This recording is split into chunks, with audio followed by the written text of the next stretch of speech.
Hey guys, it's Carl from How to Make It in Toronto. I'm here with Manuela and we're at the Isomers studios today. I'm really excited to introduce this new segment called Storytime, where we get super cool people or anyone basically around Toronto to share an interesting story, whether it's about their life, any personal success, or Toronto just in general. And the first person to start this off today is the amazing Manuela, and we're going to jump into one of her really cool stories that she'd like to share with you. Well, Well, just to jump in and tell the story. Right in. Yeah. Okay, so one story that I have in particular, which I think is really interesting about my path as a business person and as a mom, right? So when you're starting a business, when you have a business, when you start from like in our case, we start from zero and then you start building up this brand and you start working really hard, but then you also have a family and you're moving into a new house and you're doing all these things. So there's a lot of dynamic things happening. And was traveling a lot for business. And so it was in Munich. And we were doing TV shopping in Munich and in Germany. We were doing really, really great there. But it was like just Oktoberfest time. And I thought that was really brilliant. So I thought, okay, I'm going to come home because I always miss the family and the kids. And we're going to have an Oktoberfest party, right?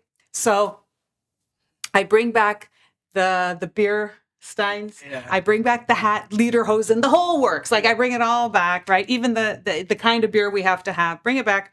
And what we always did with the kids, and they were much younger, I think they were in grade 7 and 9 at the time, is that when we have a family party, we also have the children invite their friends and their parents as well. So we wanted to expand all of this. And so my youngest son, he says to me, oh, if we're going to have this party at home, can I invite Anthony, right? Yeah.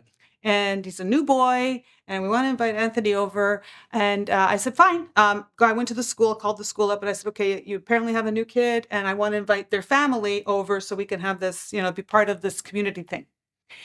And got the number, phone, and so I go this whole introduction. Your son is new to the school. You don't know who we are or who I am. But I would love to invite you and your family over to have, a party with us. And the guy turns around and goes, don't know who you are. You turned me down. You were supposed to be the first female dragon. This is Stuart. And I was like, Stuart, oh my gosh. We started talking about that. And so he's like, why did you do that? Why did you not want to be? And I said, it's not that I didn't want to be a dragon. And in hindsight, now that it's become this huge, I think it's a culture at this point. Like it has such a large presence because of the innovation and about the business. But I didn't do it at the time because I had to make choices, right? And I was trying to explain to him. I said the choice at the time when Dragon's Den started and to be the first female dragon, one, it was scary. Because I also had very young children, and we have this business, and we do manufacturing research, and you can't do everything all at once. You have to start making choices. So there was the choice that I could make in the moment, which is yes, I'm going to try this and do it.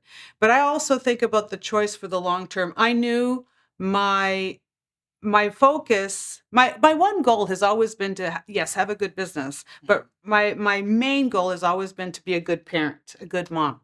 So that was what happened first. And I realized with the commitment that we would have to do, I couldn't do both at the same time.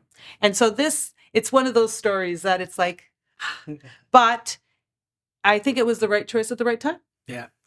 No, I love that story. I felt like it was super relevant, seeing as you made kind of like a sacrifice, but you made the sacrifice for your family and you did what was best. And obviously it's worked out. So thank you for being the first person on Storytime today. Thank you, guys. Thank you for having me. This is great.